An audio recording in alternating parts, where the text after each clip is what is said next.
அனைத்து ஆன்மீக நேயர்களுக்கும் வணக்கம். இன்னைக்கு நாம பார்க்க போற வீடியோ என்னன்னு பார்த்தீங்கன்னா, செல்லும் காரியம் வெற்றி அடைய சூட்சம பரிகாரத்தை தான் பார்க்க போகிறோம். நாம் ஒவ்வொருவரும் ஏதாவது ஒரு காரணத்திற்காக ஏதாவது ஒரு செயலை செய்வதற்காக வீட்டை விட்டு வெளியே செல்வோம்.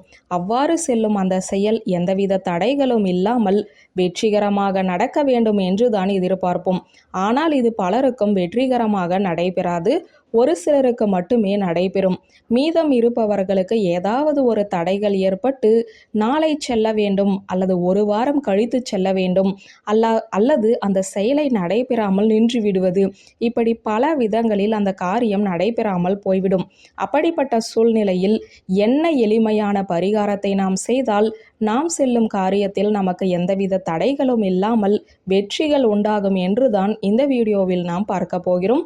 பொதுவாக செல்லும் காரியத்தில் இருக்கக்கூடிய தடைகள் நீங்கவும் காரிய வெற்றி ஏற்பட வேண்டுமென்றால் நாம் விநாயக பெருமானை வழிபட்டுவிட்டு செல்ல வேண்டும் என பலருமே சொல்லி கேள்விப்பட்டு இருக்கிறோம்.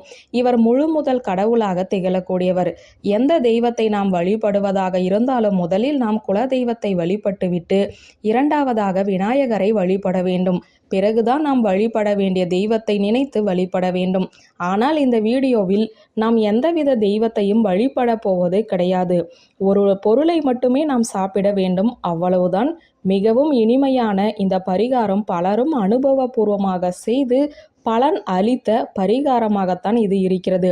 எப்போதும் போல காலையில் எழுந்து குளித்து முடித்து விட்டு வீட்டை விட்டு வெளியே செல்வோம் அல்லவா?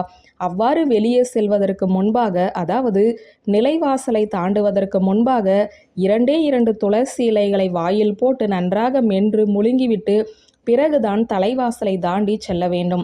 இப்படி செய்வதன் மூலம் நாம் செல்லும் காரியத்தில் இருக்கக்கூடிய தடைகள் அனைத்தும் நீங்கி வெற்றிகள் உண்டாகும். இதில் முக்கியமான குறிப்பு என்னவென்றால், நாம் பூஜை செய்யும் துளசி செடியிலிருந்து இலையை பறிக்கக்கூடாது. அது தெய்வமாக கருதப்படுவதால் அந்த தெய்வத்தை நாம் எந்த விதத்திலுமே கஷ்டப்படுத்தக்கூடாது. இதை தவிர்த்து தனியாக ஒரு துளசி செடியை வைத்திருந்து அதிலிருந்து இலையை பறித்து சாப்பிட வேண்டும். வீட்டில் ஒரே ஒரு துளசி செடிக்கு மட்டும்தான் பூஜை செய்ய வேண்டும். அந்த துளசி செடிக்கு பூஜை செய்வதை தவிர்த்து வேறு எதுவுமே செய்யக்கூடாது என்பதை நினைவில் வைத்துக் கொள்ளுங்கள்.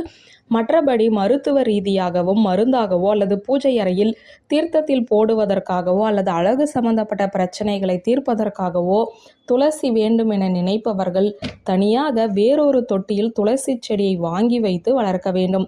இந்த துளசி செடியில் இருந்துதான் இலையை பறித்து நாம் வாயில் மென்று சாப்பிட்டு விட்டு பிறகு வீட்டை விட்டு வெளியே செல்ல வேண்டும். மருத்துவ ரீதியாக பல நன்மைகளை தரக்கூடிய இந்த துளசி இலையை நாம் உட்கொண்டு செல்ல நம் காரியத்தில் இருக்கக்கூடிய தடைகள் அனைத்தும் நீங்கி நமக்கு வெற்றிகள் உண்டாகும் என்ற தகவலோடு இந்த வீடியோவை நிறைவு செய்கிறேன். நன்றி, வணக்கம்.